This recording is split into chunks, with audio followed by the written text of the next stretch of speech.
Yeah, and also your viewing experience was probably different from us because you watched it all at once, right? Yeah. I watched it all at once the season was done. I was kind of expecting to just blow through it in a day or two because I was like, okay, there's only 13 episodes. It's like 20, 25-minute episodes. And I enjoy this stuff. But as I was watching it, I was just like, let me go to sleep.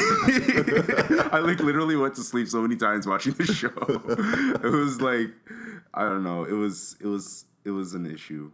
Young Justice season 3. We're going to talk about how we can fix a lot of the issues. And the first issue that we're going to talk about is how it's overcrowded. One solution that we were thinking, instead of just having this huge roster of characters, we do some spin-offs. Exactly. So, like, for instance, one of my favorite characters of all time, Static, totally got, like, super little moments or even screen time, really. Yeah. Throughout all of season 3. And that was very disappointing. I feel like if they put him with a few other characters and made a really small spin-off, it would at least flesh out the character and make him more relatable in this world of Young Justice. Because I don't know if you've watched, all of us have watched the Static Shock, right? Yeah. Yeah, of course. Yeah. Like we know that Static and we love that Static. And but we don't know this Static. So it's like, how can we feel for him, you know?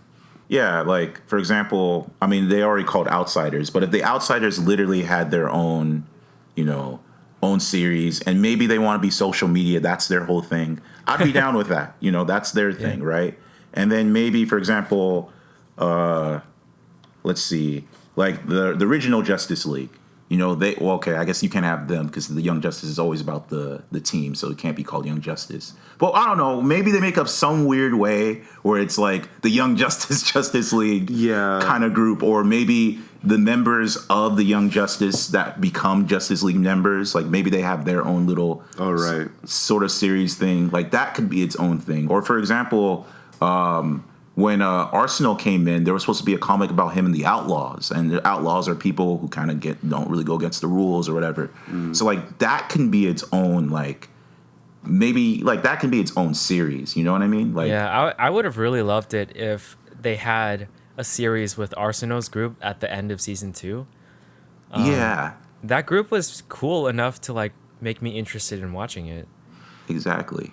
Like even Static left with them. That would have been amazing. Like just a series of those 5 like doing some stuff. Like exactly. Even just a couple episodes.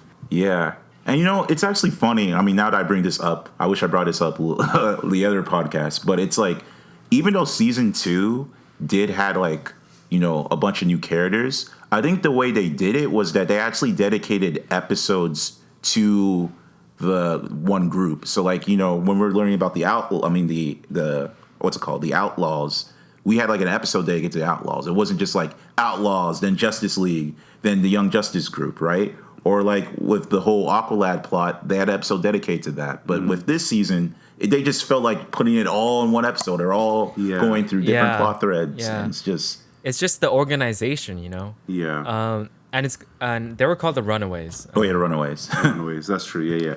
I think it definitely comes down to the organization of this season, especially the second half of season 3, where everything just felt so mixed up and confused, and it was just like there are too many characters to follow, and I like it wasn't that there was too many characters to follow. It was just that I wasn't interested that's in so many of the characters that they were following that I didn't care at some parts of some episodes, and like, oh man, just like kind of part of it was like a slog to get through.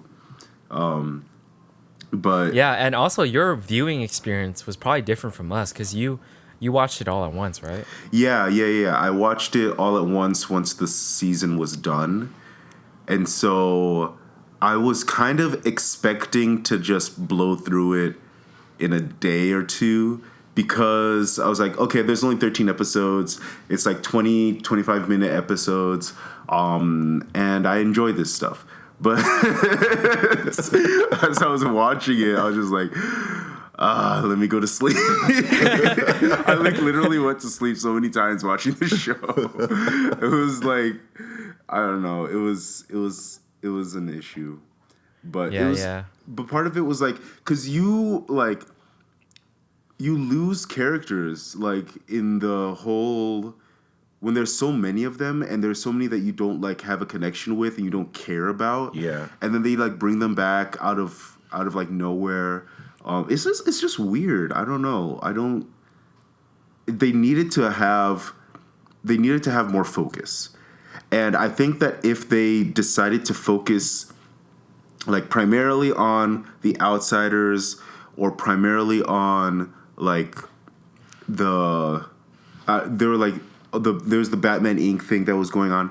I think that if they just picked their focus and they stuck to it, if they picked their goal that they were like building up to at the end of the season and they stuck to it and like everything was kind of like building towards that, as opposed to we have these different people who have these different motivations and we have these different teams who have these different motivations. You have to be able to follow all of them.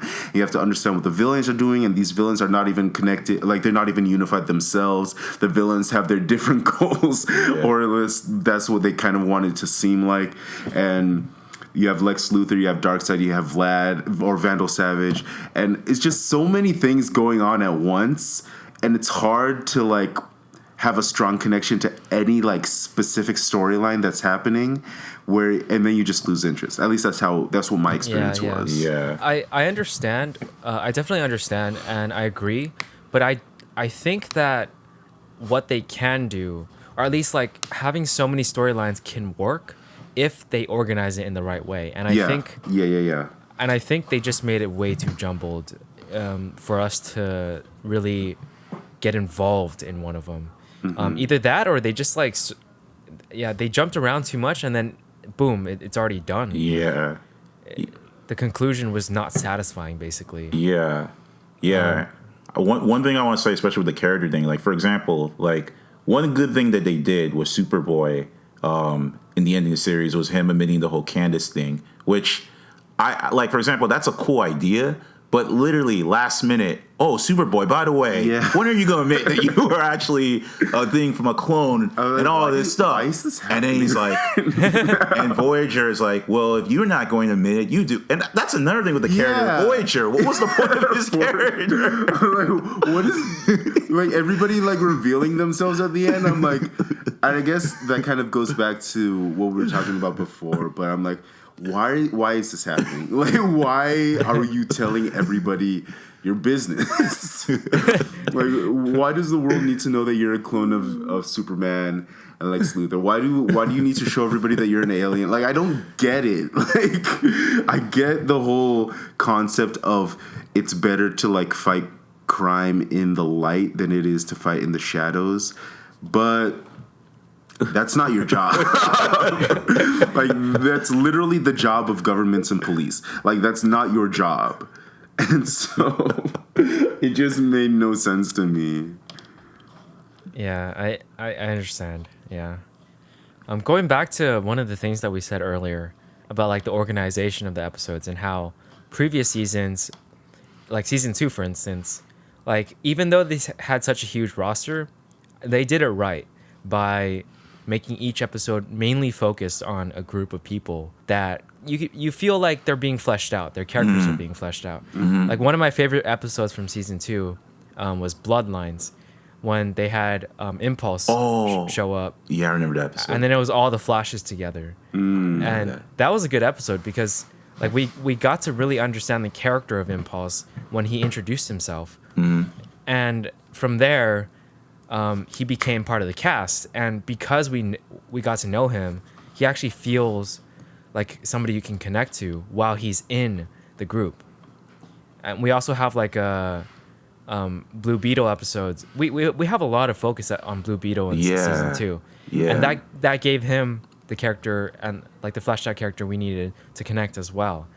And also Arsenal, we got an episode with Arsenal. Yes, and it's like, those episodes are so memorable because we had so many good character moments, so many like choices that they made that were interesting, and it just wasn't there in this season. Yeah, I agree. I just don't feel like going back to the character moments. I mean, the main characters we focused on was Violet. We focused on Brienne, but I honestly didn't feel like Violet even really had much of a character arc, even though she went through that whole drama. Like after you realize that, oh, she's not dying, it's like, oh, and then she just gets used as like a tool for the whole point. And then after that, it's just she's no longer like all that trauma just doesn't matter anymore because you realize it was just BS to begin with. And then Brienne, how much as that was such a cool, like, it was a cool turning moment for him. At the same time, he's controlled, but two, it's just like, again, you don't feel like, I don't know if the first half already flushed his character enough that we're already like, this is just like, we don't need to spend time with him.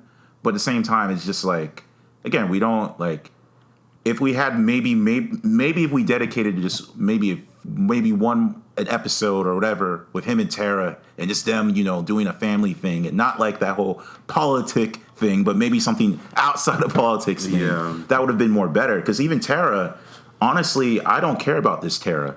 And this is the only Tara in this whole DC universe that actually survives after a betrayal. All the other Taras somehow died. So this is the only one that survives, but I don't even care about her. Yeah. They cannot use like our sort of nostalgia to supply the connection. Because this is a different Cyborg. This is a different Beast Boy. So I think a lot of it, I don't know if they thought that we would just feel for these characters because they're the characters. Yeah. But it just felt that way sometimes. Like, you guys should care about them because they're this person. Yeah, I definitely felt that a lot, especially with Tara, now that you bring her up. Because, like, Tara in this show has been just, like a paper bag. Like, and, like, I'm like, Tara, the whole story with Tara and Beast Boy in the original Teen Titans show was, like, one of the most interesting stories in that whole show. And, like, that's something that stuck with me as a child.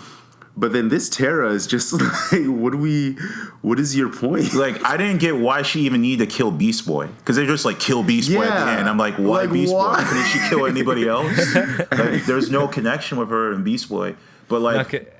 Because, like, if you kill Beast Boy, you kill the head of the snake. But not really, though. Like, I mean, I get it. The outsider snake, I get it. But then that just goes back to the whole, like, for some reason, all of these different characters all of a sudden became interested in what the public thought thinks about them. And that was, like, the whole story that was driving this. I don't know. It was so that's stupid. Another fix that we want to mention. Just take out all of that because we don't need it. Like, does season 1 or 2 need that? No. It was great as it was. I will say, going back to characters, season 2, I felt like for me, I don't know about you guys, but for me, I felt like most of the emotional stuff was with the characters we were with season 1. Like, for example, the Aqualad thing, like, that was just a whole big, like... Oh, yeah, that was great. That was so much, like, I was on my seat from every moment. So the first you're like, what? He's on the bad side. Then you realize, oh snap, he's on our side. And then his mind gets wiped. I know, and I was then like, Magan has to like go on the ship to fix his mind. That was one of my favorite episodes. Favorite arc. But then even then he has like the balls to go up to like both the Reach and the Light and be like, yo, you guys are playing on each other, and you're like, this guy's doing it right there. Like, this guy doesn't care. Like, and I feel like partially the reason why we even have that emotional investment is because we knew Aqualad from season 1. So even though like Blue Beetle and all those stuff were fleshed out, I still feel like because we still had the original cast, it still made us more attached. But this time, I mean, we do have the original cast, but it's just... I mean, it's like they have characters that like previous writers have actually done the work to flesh out for us. But that's not the case with these new characters that they're bringing in and making very important, like Static and Terra and Cyborg, Beast Boy to a certain extent. I know he was in the previous seasons, but like even just like his transformation in this season to like being a leader Yeah, his leadership didn't thing work for me. Yeah, I agree with that. The leadership, him being a leader was just like, it kind of seemed like more of a joke to me. Yeah. And he wasn't even joking, which is the funny part. But Yeah, honestly, the season 2 Beast Boy felt more animated and alive. that's true. Like this Beast Boy felt very one note. Like Yeah, he did. He was but- okay. Did you guys notice or pick up on the symbolism? Because like there were certain scenes where he was like wearing a Batman T-shirt, and I think they kind of made his character more Batman-like, or like more like a Batman fan. Like he was like trying to emulate Batman. Interesting. I did not see that. Yeah, like he was wearing a Batman T-shirt for like some of his scenes. And I just noticed that was kind of weird. I didn't notice that. Yeah. That's fair. That's fair enough. But even still, the only thing that in this season, and it goes back to what I mean by when we go back to the whole episode thing, was the episode where in season 3 where he goes into his little the Granny Goodness goggle stuff. That episode again to me was like, again, we got to see his backstory. Mm-hmm. We got to understand why he did what he did. It's all of this fear, like he's in this Hollywood thing because he's afraid of what happened back in, like, everyone dying, like it all affect him. And see, that episode alone to me, like, I almost wish he wasn't in the Outsider stuff, because I would have just loved Beast Boy. Like, that made me love Beast Boy alone. Like, he figured it out. He became useful at the end, and it was just, that episode alone did justice for his character for me. Yeah, I like that episode. Yeah. One thing I wanted to mention, or at least another fix that we should say, is actually making the roles of the original cast a bit more front and center, or at least like tied into the story more. Yeah. Because it was definitely not there compared to season 2. Oh yeah. Yeah, like I don't know why you took all this time to build up characters like Nightwing and Calder, only to just like put them to the side. Yeah. Like, why? Like, these are the characters that we not grew up, but like these are the characters that we have grown to have a connection with.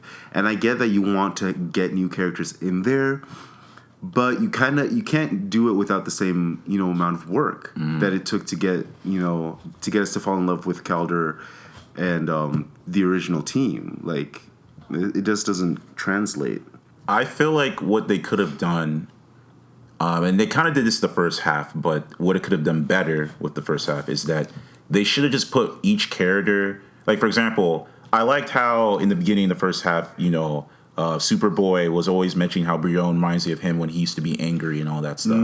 So I feel like they should have done that with the characters, where they tie the old ones with the new ones.